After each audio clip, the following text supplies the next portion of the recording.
Vamos a leer en Hechos y capítulo 9.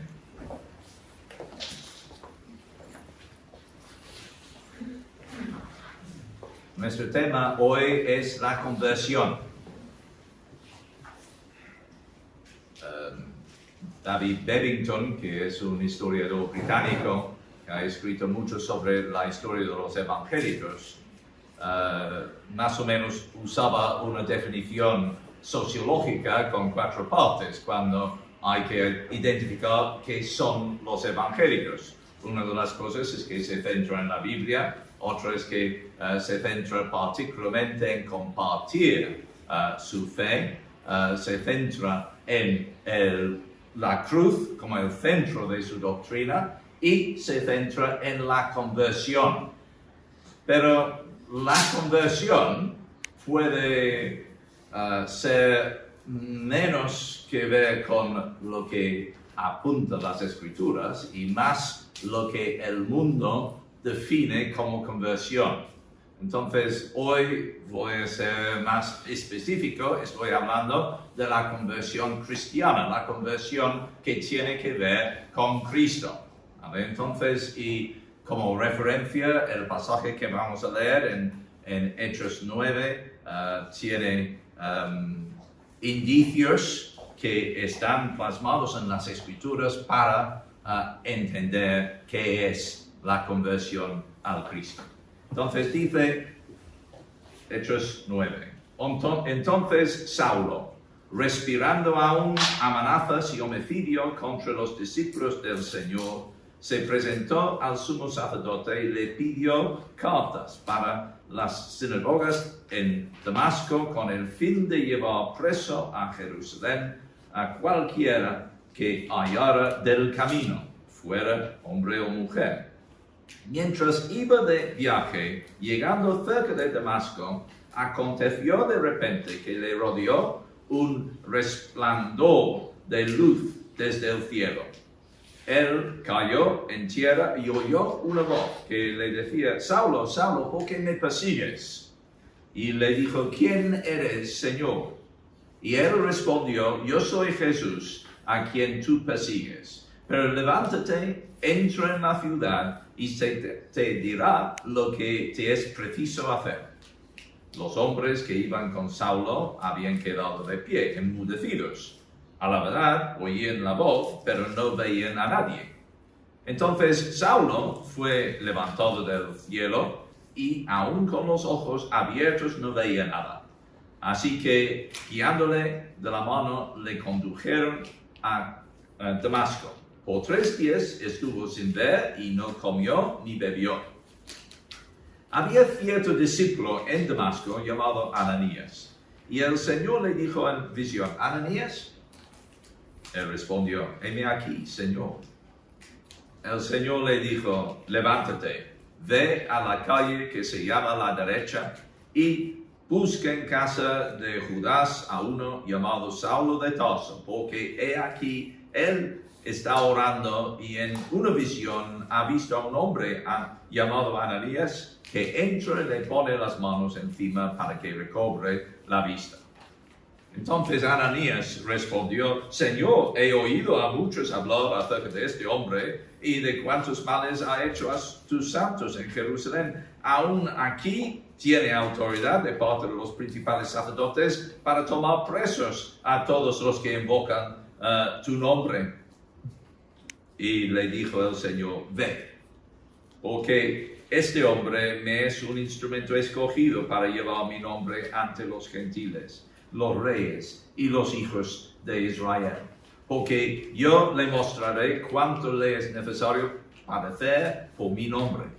Entonces Ananías fue y entró en la casa, le puso las manos encima y dijo: Saulo, hermano, el Señor Jesús, que te apareció en el camino por donde venías, me ha enviado para que recuperes la vista y seas lleno del Espíritu Santo.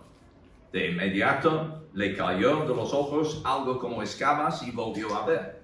Se levantó y fue bautizado, y habiendo comido recuperó las fuerzas. Saulo estuvo por algunos días con los discípulos que estaban en Damasco. Y enseguida predicaba a Jesús en las sinagogas diciendo, este es el Hijo de Dios.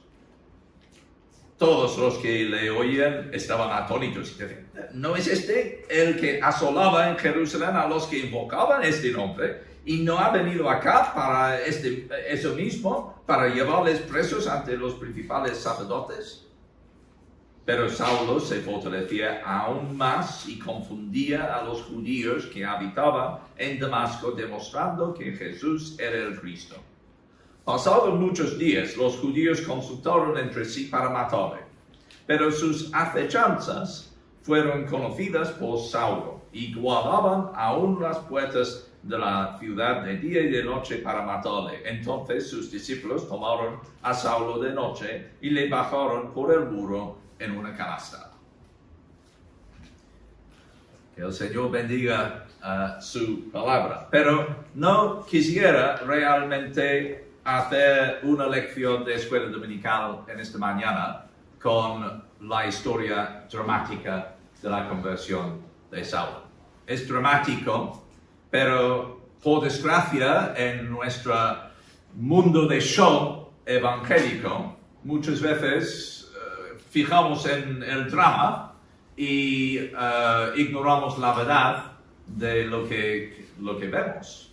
Lo convertimos en una sesión de La Voz o cosas así. ¿Me entiendes? No es un reality. Esto realmente es algo tan real que tenemos que analizarlo y tan real que se puede analizar. No es una cosa que es tan frágil que al tocarlo, examinarlo un poco psicológicamente o espiritualmente o socialmente, de alguna forma va a quedar en fragmentos en nuestras manos. No. Entonces, quiero hablar no solamente de conversión cristiana, de los elementos esenciales de la conversión. Y entendemos, estamos en la serie sobre Hechos, que Lucas utiliza esta experiencia, esta conversión de Pablo 3 veces en Hechos. Los predicadores algunas veces se repiten, ¿no? O por mala costumbre o para dar buena énfasis en algo. Pues entonces tenemos capítulo 9, que es hemos leído, luego tenemos capítulos 22 y 26 y tenemos realmente ahí la defensa de Pablo y la defensa en el sentido del adelanto del Evangelio. Y recordamos que Pablo estaba convencido que todas las cosas en su vida habían servido para que realmente el Evangelio avance. ¿Vemos esto en nuestras propias circunstancias? El Evangelio avance no solo por los buenos, sino por los malos. Recordamos Filipenses 1:12. Dice, quiero que sepan, hermanos, que las cosas que me han sucedido han redundado más bien para el adelanto del Evangelio. Entonces, vamos a reflexionar de esta forma. Y Pablo se refiere al evento, lo que hemos visto descrito por Lucas aquí y que probablemente Pablo mismo contaba con pormenores a Lucas. Se refiere a este evento y sus consecuencias en sus propios escritos. No solamente son las descripciones que tenemos en Hechos.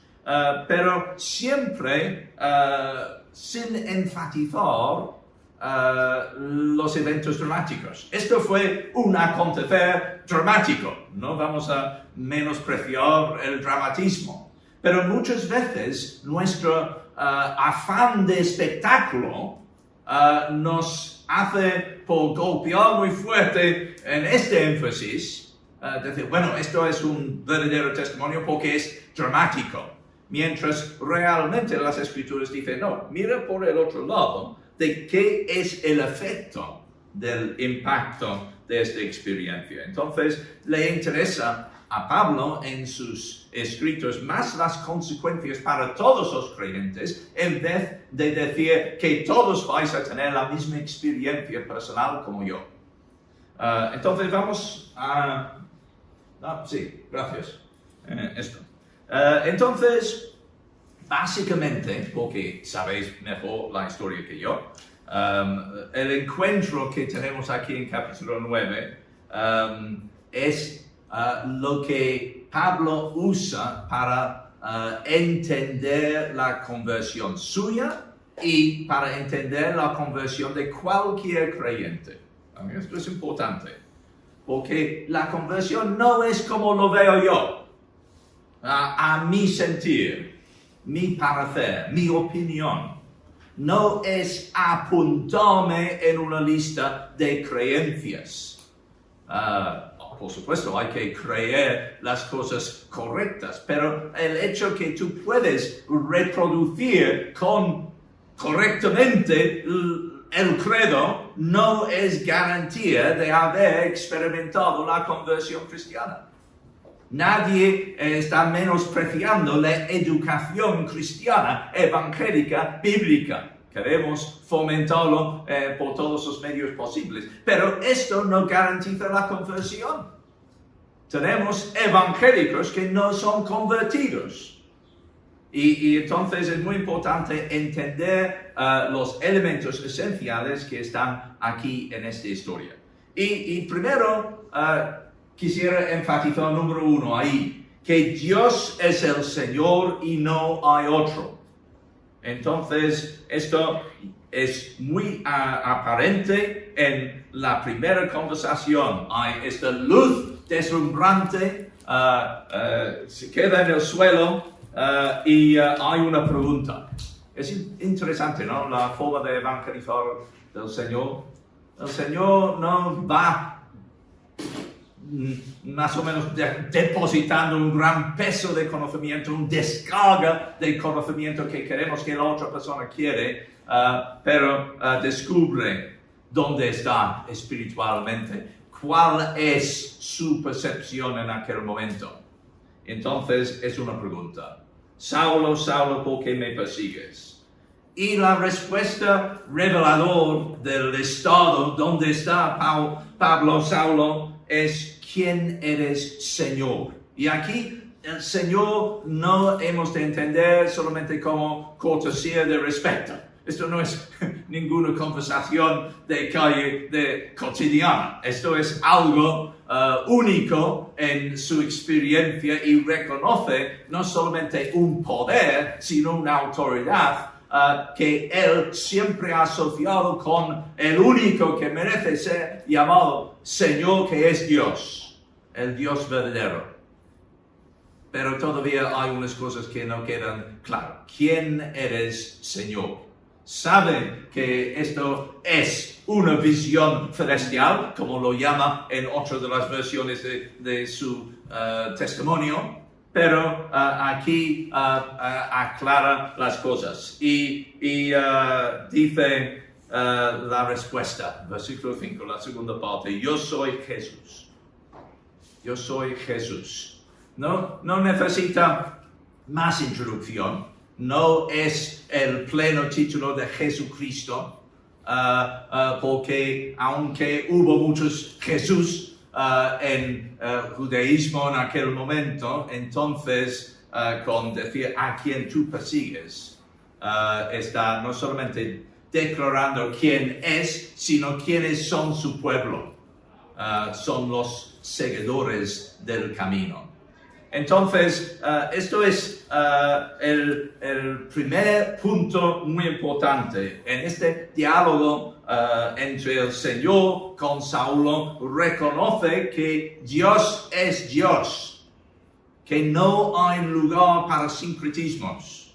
Es decir, que no se puede combinar teniendo a Jesús como Dios y teniendo otras formas y otras creencias políticas o religiosas que ocupan el trono con Él que es Rey.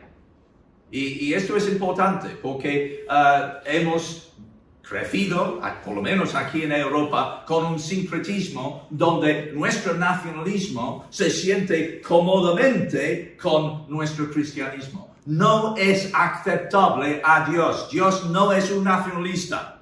Por supuesto, le preocupan las naciones, pero no le permite una creencia que está al lado de importancia igual. Solo hay un Señor. Entonces, no es que los creyentes no pueden pertenecer a partidos populares y no tan populares si quieren. Pero estas cosas no tienen que ver, no podemos tener un sincretismo. Y igual, no solamente en el campo político, sino en el campo religioso. Y hemos tenido nuestros enfrentamientos en la congregación en el pasado diciendo, no puede ser masón y puede ser cristiano.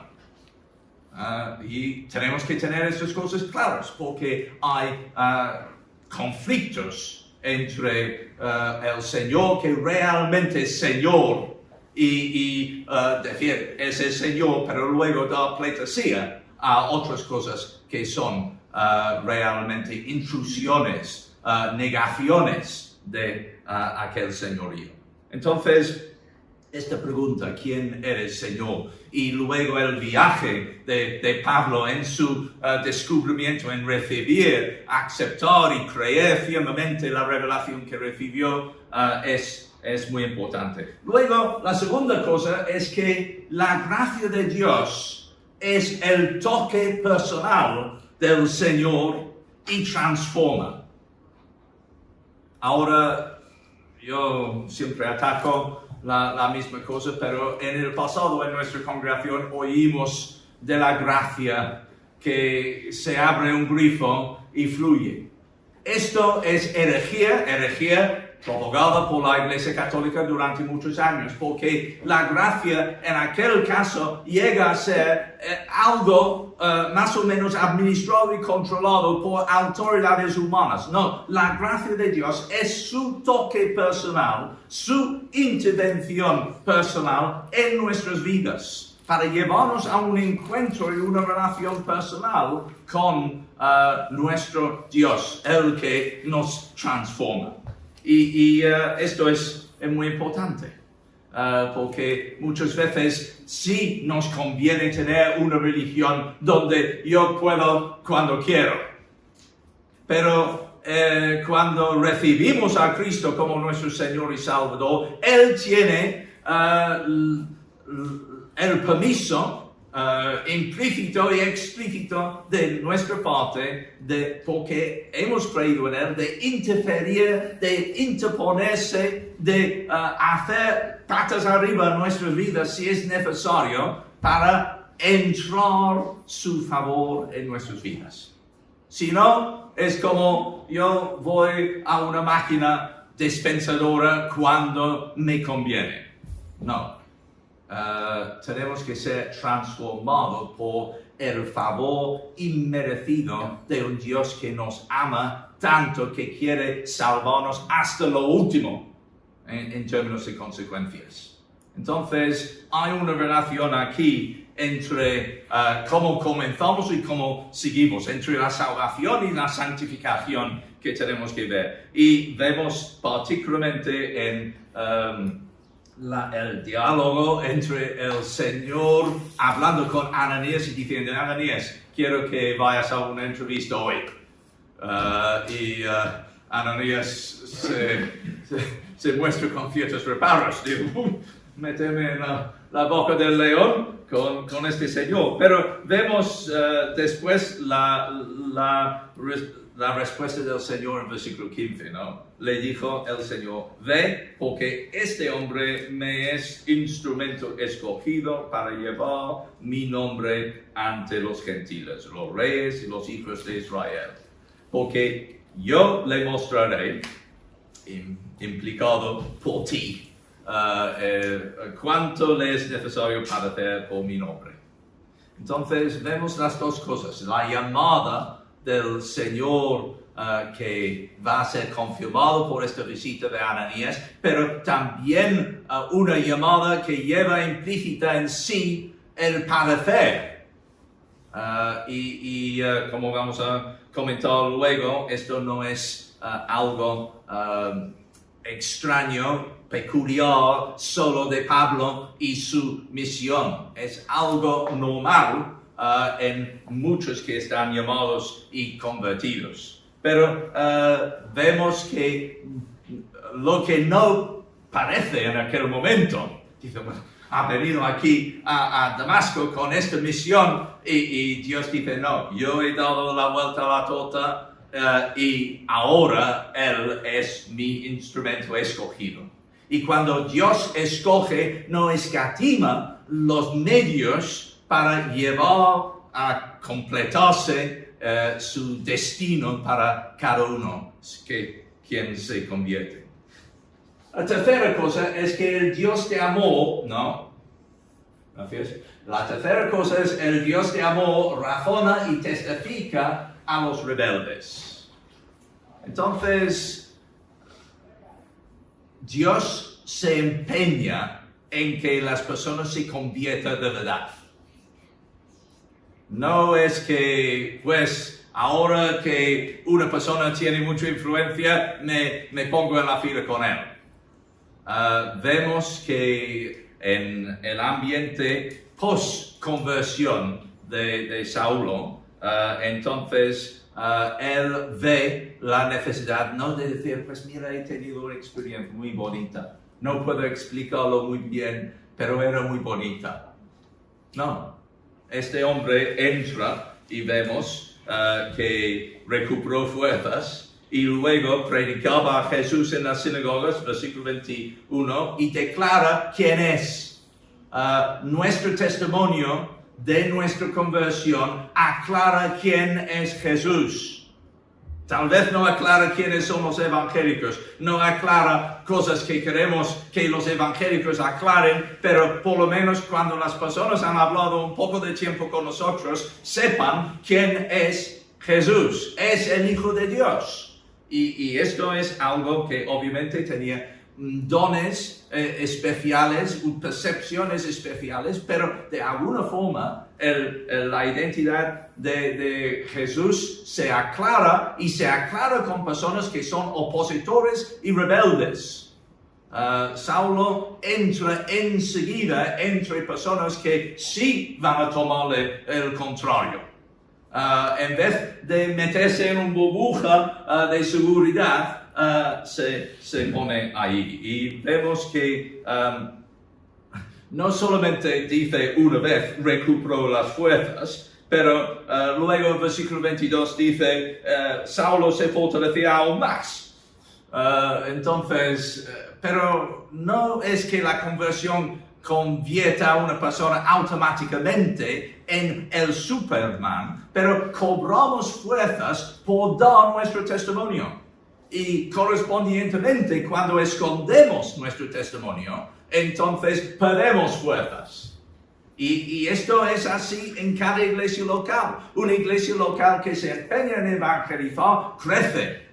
No siempre crece de una forma sana. No estoy aquí para discutir los hechos sociológicos y teológicos. Pero el hecho, la observación es que las iglesias que tienen un testimonio que lleva a las personas a saber que Jesús es el Hijo de Dios y qué puede hacer el Hijo de Dios, son los que van fortaleciéndose.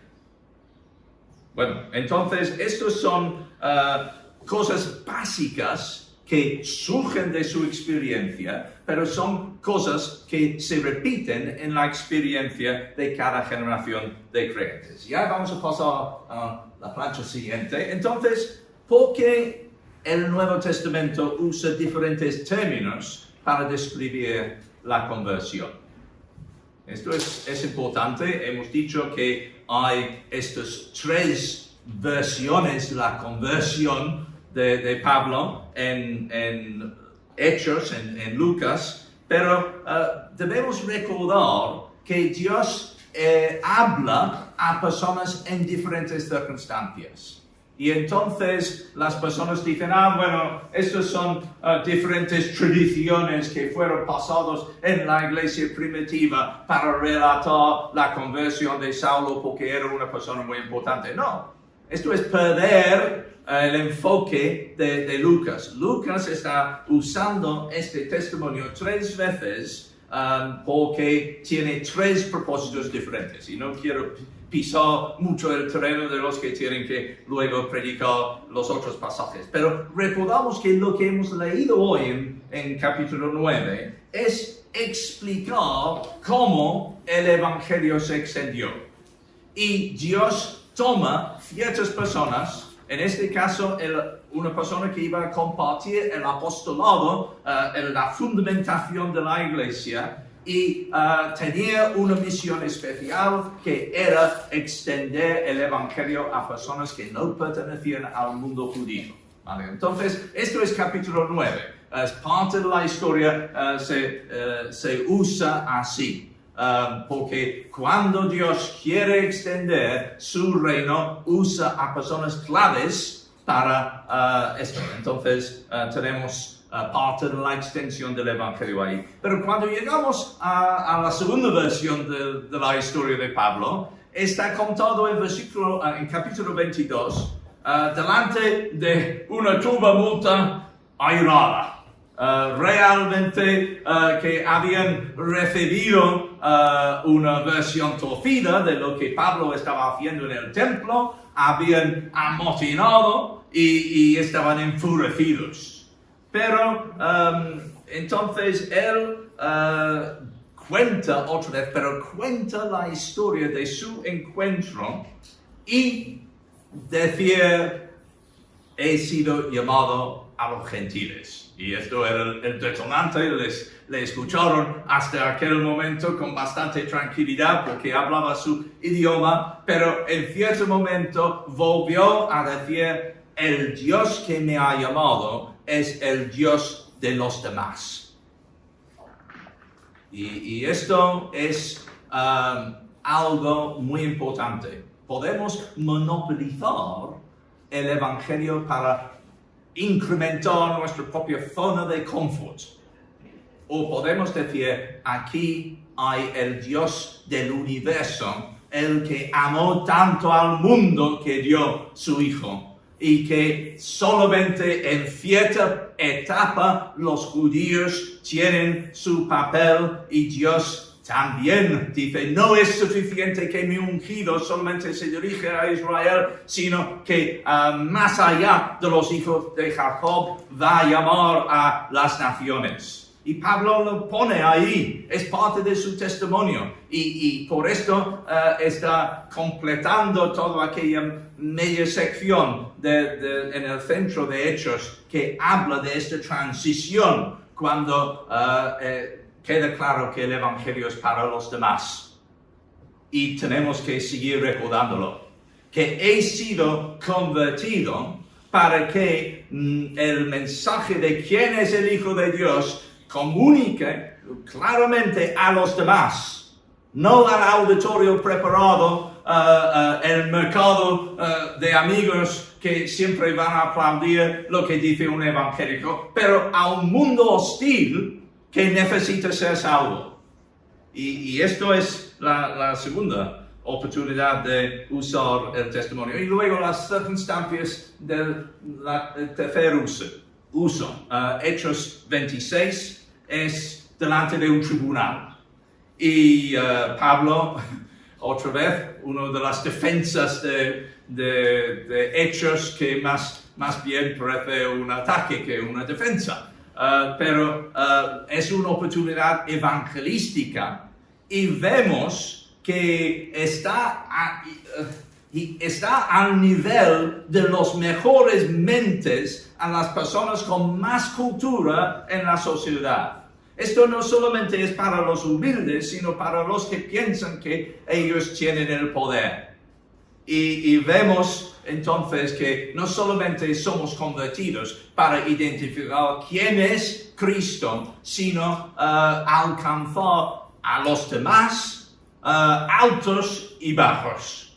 Y Pablo lo hace con una fuerza que vamos a ver en su momento. Vamos a la plancha siguiente. Pero en cada versión, quiero enfatizar, no importa la versión, queda claro que lo que está contando Lucas por el Espíritu Santo atañe a cualquier creyente. Entonces, podemos definir la conversión cristiana como un cambio completo en su actitud hacia Cristo y sus seguidores.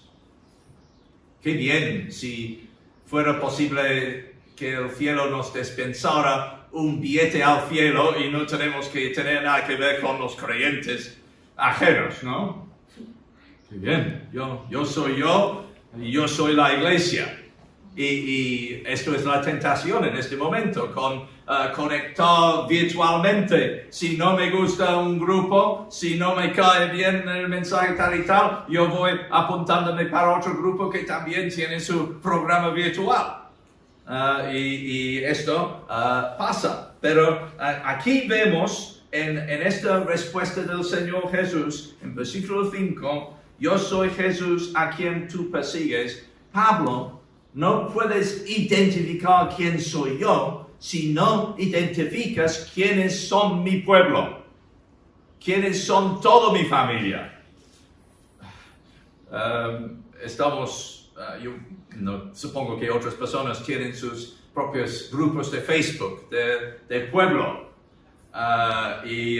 Como yo vivía como hijo del padre Pijo, voy a decir, en mi pueblo, mi padre era un profesional y claro que en aquel momento su consulta aglutinaba casi todo el pueblo. Yo veo ahora la delicadeza con que la gente pone fotos de su familia de la época de hace 50 años y dicen, bueno, y era tal y lo describen con términos dorados que nunca escuché de mi padre cuando decía, esa familia y sabía todos los secretos del pueblo. No estoy diciendo que el chisme está bien, pero es muy fácil que volvamos a tener sueños dorados más o menos tener sueños dorados o ideales acerca de los seguidores de Jesús. Y algunas veces llega a ser nuestra persuasión, nuestra excusa para alejarnos de la comunión, porque hubo cosas, dicen, y la gente se aleja de la comunión. Mientras la conversión nos hace comprometido con todas las barbaridades que muchas veces vemos entre creyentes todavía en formación, donde el Espíritu de Dios sigue obrando. Tú no tienes excusa de marcharte de la iglesia porque tal y tal ha ocurrido. Puede ser que no siempre el liderazgo ha sido de lo más sabio. Puede ser que hay personas que tienen en la lengua afilada. Pero finalmente la gracia del Señor es suficiente. Y entonces tenemos que notar que cuando estamos convertidos por el Señor, entonces esto nos hace prueba a balas para vivir en amor con personas tan desiguales como nosotros. Y ellos nos aman a nosotros y nosotros a ellos por todos nuestros desniveles y arriscos y cosas que preferimos evitar. Entonces, esto es la primera cosa que queda muy claro en el perfil de la conversión que Lucas nos da. La segunda cosa es la obediencia a Jesús como el Señor. Porque Pablo entendía que al llegar a entender la revelación que tenía en la carretera, que tenía que responder a él como Señor. ¿Quién eres, Señor? Entonces, la relación estaba empezando cuando tenía esta revelación en el camino de Damasco. Pero era una obediencia a Jesús como el Señor y una llamada como Ananías descubrió para llevar mi nombre ante los gentiles. Versículo 15, otra vez. Y no entre las personas que iban a aceptar de alguna forma una matización de la religión. No. Esto era llevar algo completamente diferente para identificar a Jesús entre personas que eran ajenos, diferentes de Pablo. Esto era la segunda cosa, que el testimonio personal, el testimonio que identifica al creyente con otros, no es opcional, no es un add-on. Yo no sé si la expresión se usa en los contratos de contratos de teléfonos móviles todavía, pero son cosas, tú tienes el paquete básico y luego hay una serie de otras opciones que puedes contratar si quieres. No funciona la conversión a Cristo. No es cuestión de que, sí, yo quiero ser salvo por Cristo, por supuesto, pero abrir la boca nunca. Entonces, esto es lo que dice. Obediencia al Señor, a Jesús, pero esto implica testimonio. Y la tercera cosa es un sentido implícito, explícito de nueva vida y el perdón de pecados. En este encuentro que tiene con Ananías, entonces, después de caer de los ojos algo como escamas, se levantó y fue bautizado. Y el bautismo se menciona en 2 de las 3 versiones de la conversión de Saulo. Entonces, el bautismo, vamos a ver algo más acerca de ellos. Pero lo importante es que indica que hay evidencia de una nueva vida. El bautismo no es un rito, no es para pasar a la etapa certificado por la iglesia. No nos bautizamos en Cristo, no en una iglesia local. La iglesia local es importante, es el instrumento que el Señor normalmente usa para que las personas estén discipulados en sus vidas. Pero lo importante es que mostremos que hay una nueva vida. Yo recuerdo una antigua misionera que me entrevistó una vez en la iglesia donde me bautizaron, cuando tenía dos años de creyente. Y bueno, esto fue historia antigua para la congregación, entonces un poco en plan irónico, y dice, bueno, entonces, ¿qué pasó? Y yo decía, pues, venía a los ancianos de esta congregación y me entrevistaron y luego decidieron que podía ser bautizado. Y decía, bueno, ¿y qué pasó en la entrevista? Entonces decidieron que tú fueras tan bueno como los demás en la congregación. Decía, no, señora.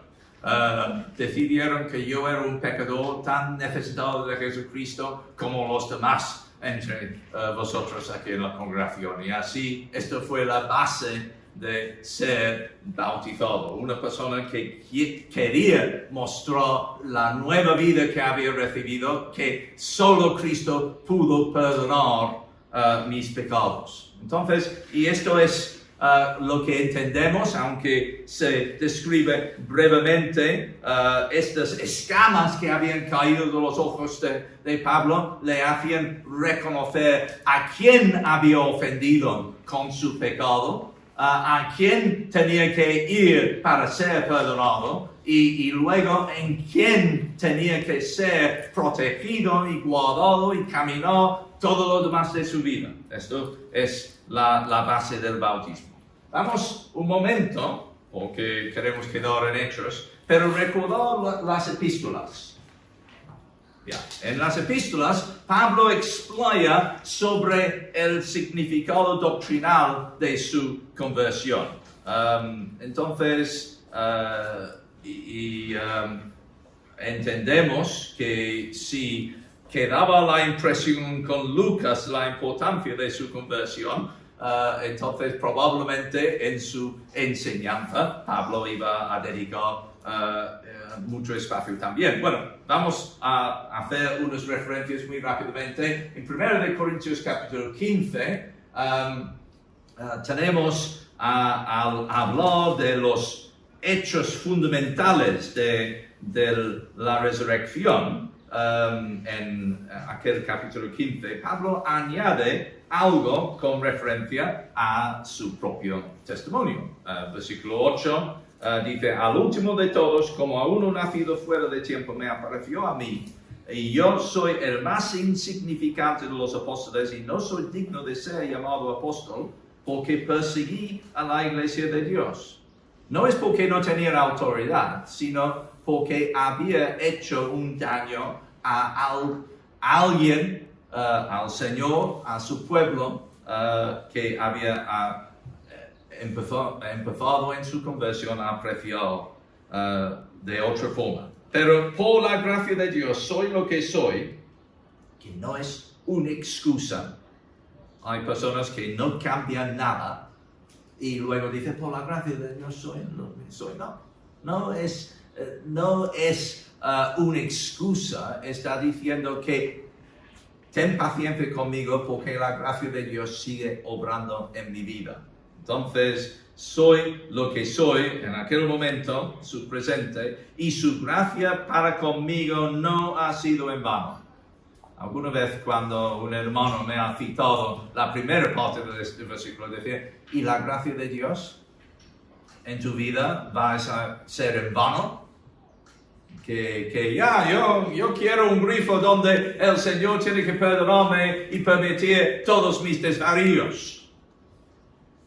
Pero no, Dios tiene paciencia para formarnos, para cambiarnos, para hacer rectos los caminos para nuestros pies, no para que lo torcemos a nuestra manera. Entonces vemos primero que el Cristo resucitado le apareció a Pablo, le llamó a ser un apóstol, aunque había sido perseguidor, y esto es muy personal, pero si vamos a la descripción en 2 de Corintios 4:6, vemos cómo se aplica a nosotros, porque dice, porque el Dios que dijo, la luz resplandecerá de las tinieblas, es el que ha resplandecido en nuestro corazón, para iluminación del conocimiento de la gloria de Dios en el rostro de Jesucristo. Entonces, Pablo físicamente vio una gran luz en la carretera a Damasco. Pero todos los creyentes han tenido una gran luz en su vida, ha resplandecido la luz del Evangelio para iluminación del conocimiento de la gloria de Dios en el rostro de Jesucristo. Identificamos la gloria de Dios en servir y relacionarnos y obedecer y tomar como primera persona en nuestra vida al Señor Jesucristo. Entonces, luego en Gálatas 1:13 a 17, Pablo hace muy claro que una experiencia de conversión personal interior tiene signos externos. No solamente es que una persona hable de su fe, sino que es muy claro que es una persona en un proceso de cambio, y cambio para bien, cambio para ser mejor como el Señor. Entonces, dice, no vamos a leer todo, versículos 15 y 16, dice, pero cuando Dios, quien me apartó desde el vientre de mi madre, me llamó por su gracia, tuvo a bien revelar a su Hijo en mí para que lo anunciara entre los gentiles. En su caso, el cambio se hizo evidente, como hemos visto en Hechos 9, por su predicación. Pero esta misma luz siempre tiene una manifestación externa, sin forzarlo, pero realmente es algo que no puede esconderse. Y luego cuando Pablo otra vez habla de las decisiones en torno a su conversión en Filipenses 3, y está describiendo la transformación, entonces hay un anhelo, hay ganas, y dice, prosigo a la meta. versículo 14, hacia el premio del supremo llamamiento. Esto no era un flash en algún momento hace 20 años de tu vida. Esto es la pasión ahora. No es para pequeñas pegatinas. Yo amo a Jesucristo como yo amo el helado, yo amo Nueva York, etcétera, etcétera. No es algo superficial. Esto es algo que realmente crea una fe fervorosa. Si no, no es conversión. Tú te has apuntado como evangélico, nada más. Entonces, tenemos que captar esto. Porque si somos ahora realmente tibios como creyentes, es precisamente porque no hemos entendido en qué nos hemos metido. Y yo no puedo creerlo. Que hemos oído personas con un ministerio excelente que nos han explicado estas cosas hasta la saciedad.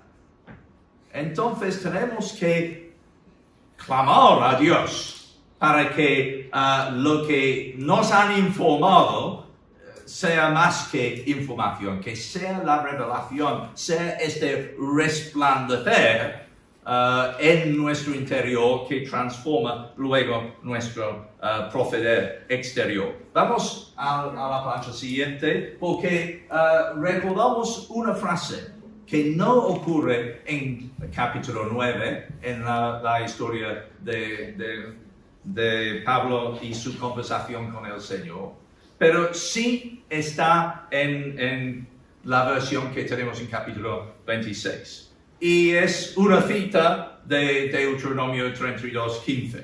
Y es, bueno, parece un poco extraño, pero cuando Pablo ha dicho al Señor, pues, ¿quién eres? Yo soy Jesús a quien persigues. Luego viene esta frase ahí. Dice, dura cosa te es dar coces contra el aguijón.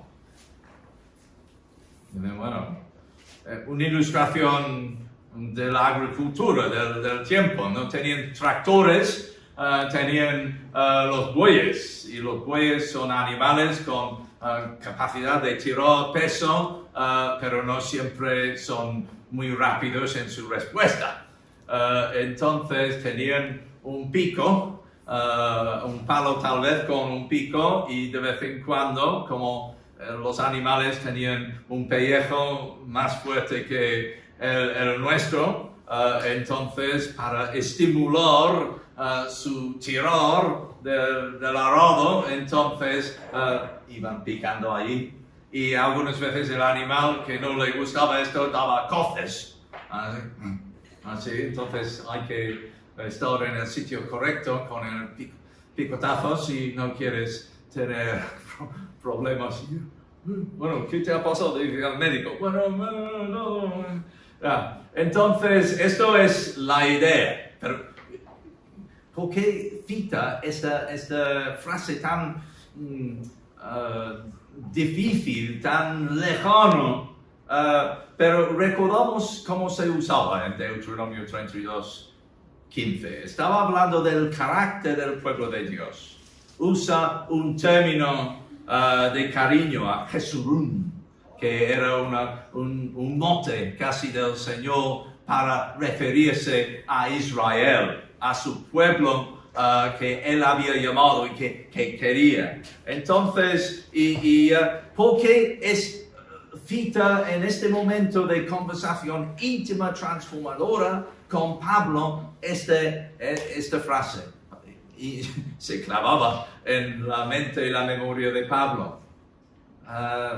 Porque Dios está hablando a su conciencia.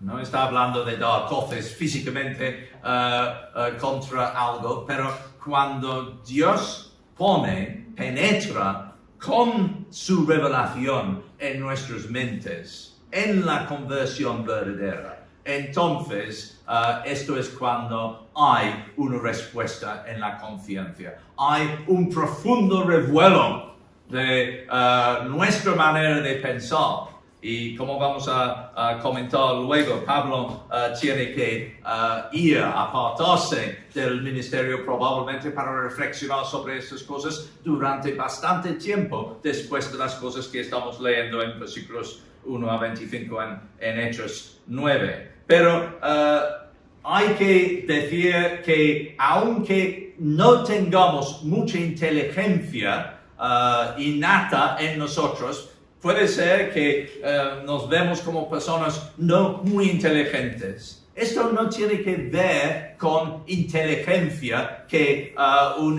una persona en la educación puede medir.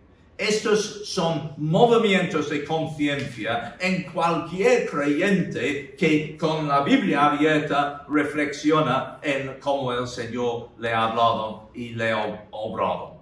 Entonces voy a solamente apuntar de la experiencia de Pablo las cosas que dejaba atrás. Abandonó ciertas cosas como indicación de la obra profunda del Espíritu Santo que Dios estaba obrando en él, en su conversión. Pero cosas que no se notaba. Hemos hablado de las cosas que sí se notaba por fuera. Pero ya las cosas que estaban realmente en la base de sus actitudes. Es decir, que si yo soy el mismo, con las mismas actitudes, con los mismos prejuicios con que me convertí hace 30 años, entonces algo ha fallado. Porque el ministerio de la palabra de Dios no es para que yo me ponga en la silla diciendo, sí, estoy de acuerdo con esto, voy haciendo tic, tic, tic, sí, estoy de acuerdo. No. El ministerio de la palabra de Dios es para cambiarnos profundamente en nuestras actitudes, para estar en la línea de la voluntad de Dios, para estar al encuentro de nuestro Dios ahora y en el cielo. Entonces, aquí las cosas que Pablo tenía que abandonar. Recordamos de su testimonio en Gálatas 1, que era celoso por las tradiciones y las ventajas de ser un judío. Y hay muchos tipos de orgullo. Hay orgullo de raza, hay orgullo de cultura, hay orgullo de cómo parezco yo. Las personas que tienen que cambiar su perfil en el Facebook cada 2x3 porque nunca salen con la foto perfecta, tal vez porque son feos. Entonces, cosas así. Pero orgullos que tenemos y que muchas veces no se remueven. Pablo tenía por la obra del Espíritu Santo abandonar estas cosas. No porque no defendía las ventajas de los judíos, sino porque él entendía que estas cosas tenían que ser sujetos al Señor. Luego, la segunda cosa es que abandonó la justicia que es por la ley. Es decir, que reconocía la importancia de la ley. Reconocía que lo que Dios buscaba en nosotros es la justicia y que solamente por la obra de Cristo en la cruz puede otorgarnos esta justicia. Pero llegar a esta justicia solamente porque ciertas cosas he cumplido en la ley, ciertas cosas he dejado visiblemente en la ley, no es suficiente. Pablo decía, no, finalmente la ley me pilló. Porque descubrí que la ley no era solamente conformidad con ciertas cosas, era reconocer el no codiciarás en este mandamiento, que por dentro había cosas que deseaba.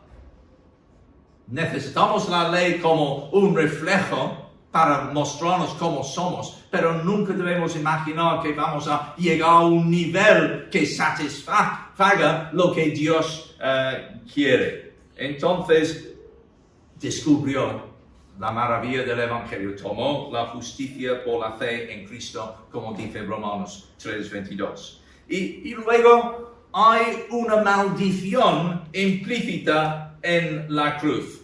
Hay una maldición implícita en todos que más o menos van fortaleciendo su imagen, su conformidad exterior y caen bajo maldición. Esto es lo que Pablo enseña en Gálatas. Y vamos a leer también en 1 de Corintios 1:23 lo que llegó a ser la gloria de Pablo. En vez de solamente conformar, quería ser cambiado.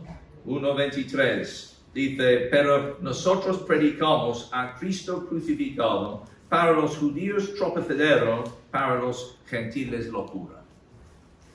¿Qué tiene que ver un hombre crucificado con un Señor victorioso? Todo. No podemos separar y decir, bueno, yo voy a cumplir ciertas normas y esto va a hacerme victorioso. No. Tenemos que estar en la sombra de aquel que murió en la cruz para entender la victoria que ha ganado. Y por esto, tanto el tropiezo para los judíos y la locura de los gentiles no entra por la razón cultural, por más o menos calcular intelectualmente qué ventaja me da la cruz de Cristo, porque en aquella cruz murió mi antiguo pasado y allí en la resurrección Cristo me resucitó a una nueva vida. Entonces, esto es lo que Pablo tenía en el poder del Espíritu Santo, tenía que abandonar. Tenemos unas pocas cosas más. Sí, podemos dar la vuelta. Sí, la conversión entonces de Pablo implica ser lleno del Espíritu Santo. Y esto, volviendo a Hechos 9, versículo 17, dice, Ananías anuncia al entrar en la casa, ¿no? Saulo, hermano, el Señor Jesús, que te apareció en el camino por donde venías, me ha enviado para que recuperes la vista y seas lleno del Espíritu Santo. Esto no implica una segunda etapa de la experiencia de Pablo. Tenemos toda esta experiencia descrita en el mismo capítulo en cuestión de horas, de días.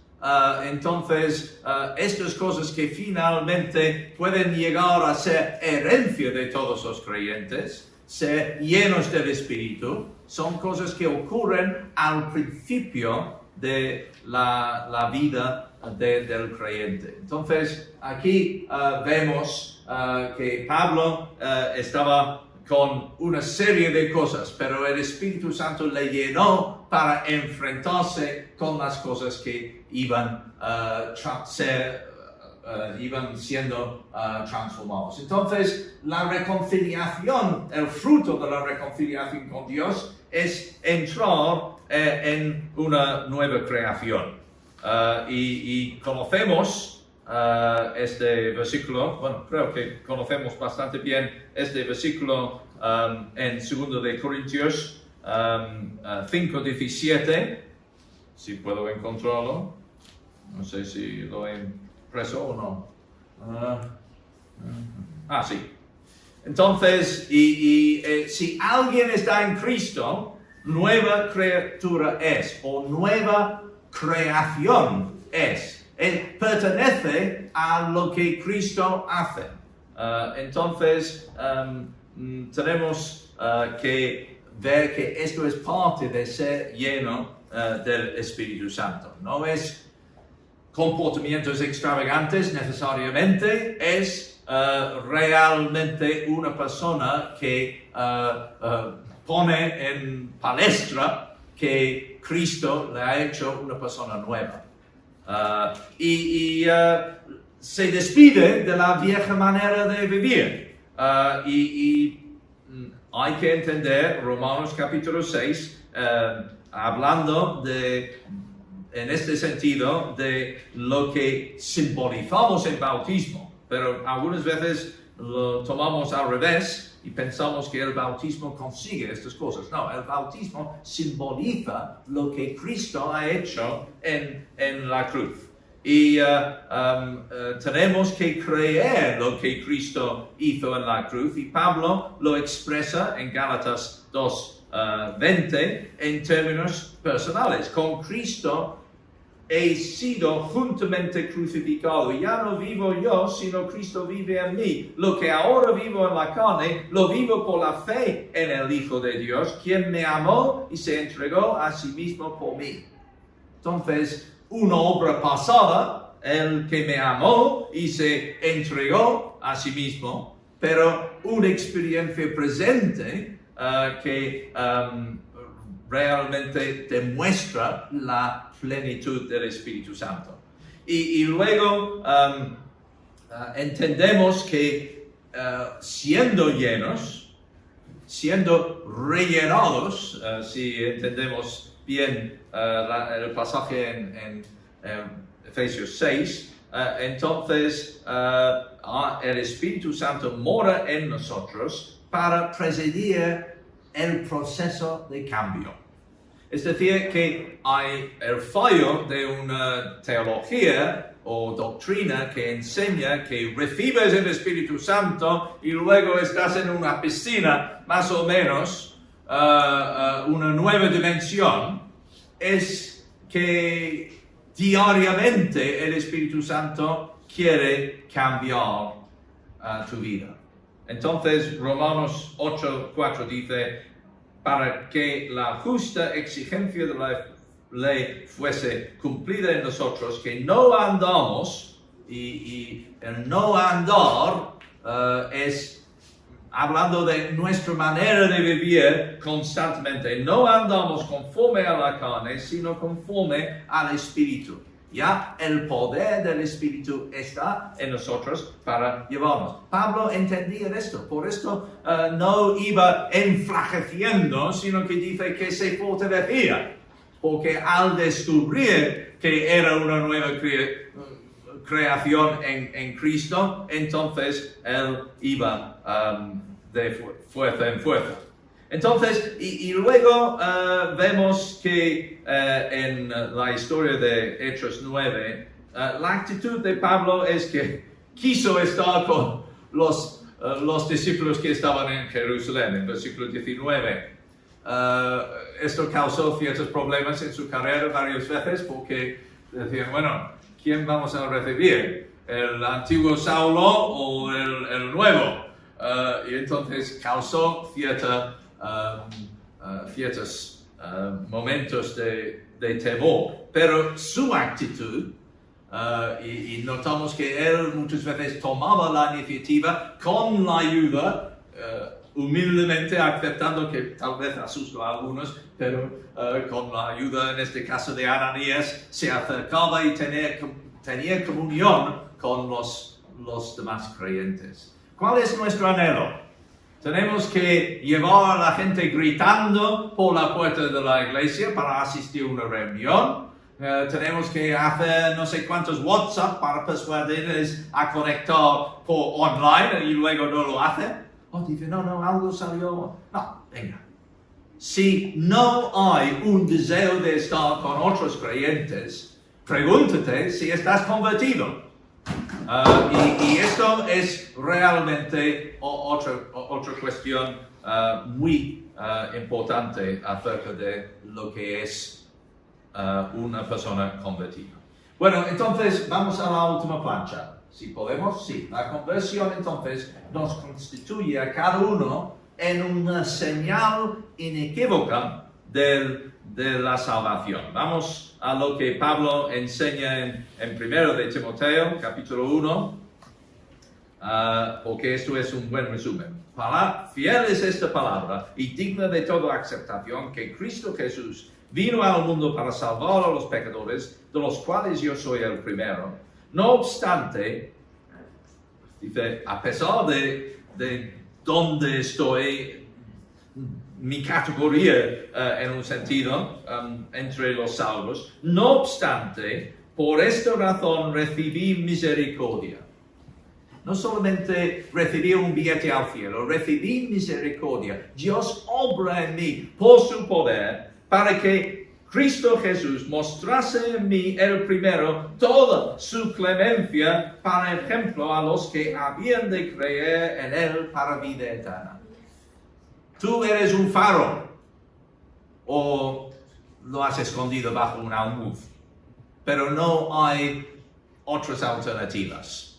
Entonces, tenemos que ver esto como una descripción, pero en el caso de Pablo, el Señor le llamó a ser un apóstol, un predicador, un pionero. Esto era su llamada particular. Pero en nuestra conversión, el Señor nos llama a todos a servirle. Entonces, no es que si no me he apuntado en la lista de apóstoles, no voy a hacer más que esconderme en un rincón. No, cada uno tiene su propósito y cuando el Señor le llama. Y el propósito de alguna forma va a dejar ver a otras personas la clemencia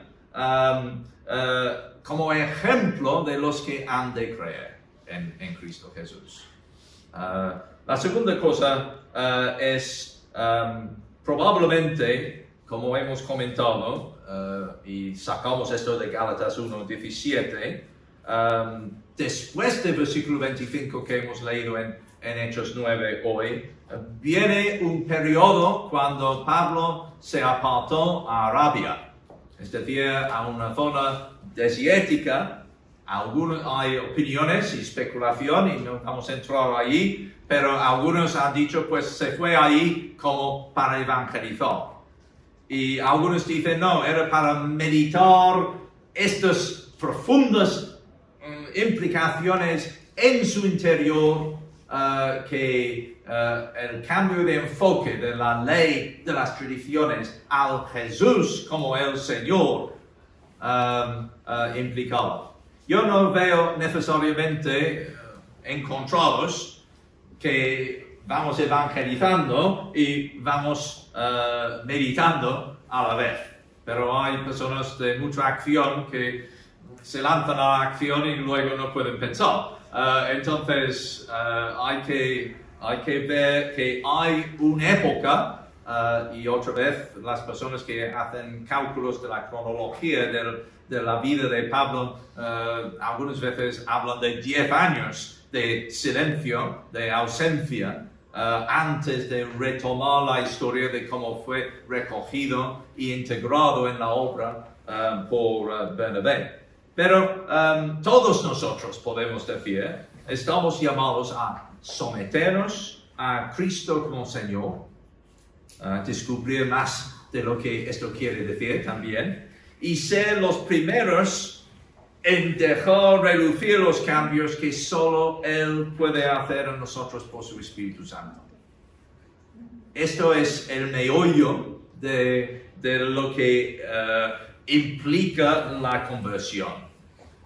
Entonces, terminamos ahí, que tenemos que decir, tú dices, soy cristiano, me he convertido, puedo poner una fecha, tal vez en esto ha sido un proceso, pero tu conversión te deja a Cristo como el Señor, como el punto de referencia de tu vida, no solamente en términos de algunos ideales que no cuentan en tu comportamiento diario, sino en las decisiones de cada mañana. Esto es someternos a Cristo como Señor por encima de nuestra raza, de nuestras opiniones políticas, nuestro estatus económico, cultural. Realmente esto es lo que debe ser el clamor de toda la iglesia al adorar al Señor, que es el Señor, Señor de señores. Pero también buscar por dentro la obra profunda del Espíritu Santo que dice, yo quiero que sea evidente que Cristo vive en mí. Y esto no solamente es repasar o comunicar mis creencias a otra persona, es que realmente aquella luz vaya penetrando en mí más y más, hasta que huya la oscuridad. Entonces, Esto es la conversión, una iglesia que entiende la conversión como Pablo lo demuestra, como Lucas lo enfatiza y como luego el Nuevo Testamento lo desarrolla. Luego es una iglesia que va a ir fortaleciéndose. Entonces vamos a orar en este momento. Gracias, Señor, porque tú nos arrestas en nuestro camino y de alguna forma no permites que pasemos indiferentes o reconociendo tu voz y deseando conocerte o Señor, en tu misericordia, tu insistencia incluso con los rebeldes, con los que han rehusado tu voz. Gracias, Señor, por tu insistencia. Y, Señor, queremos que la información que hemos recibido se transforme en tu clemencia, en tu misericordia, en luz que resplandezca dentro de nosotros, penetrando con nuestra conciencia para transformar nuestras actitudes y hacernos personas que, dando expresión de lo que has hecho en nosotros, vayamos fortaleciéndonos y extendiendo tu luz en un mundo que tanto te necesita. Señor, gracias por llevarnos estas consideraciones esta mañana, Señor, y que sean alimento sólido para seguir pensando en la semana que viene. Y lo rogamos en el nombre de Cristo Jesús. Amén.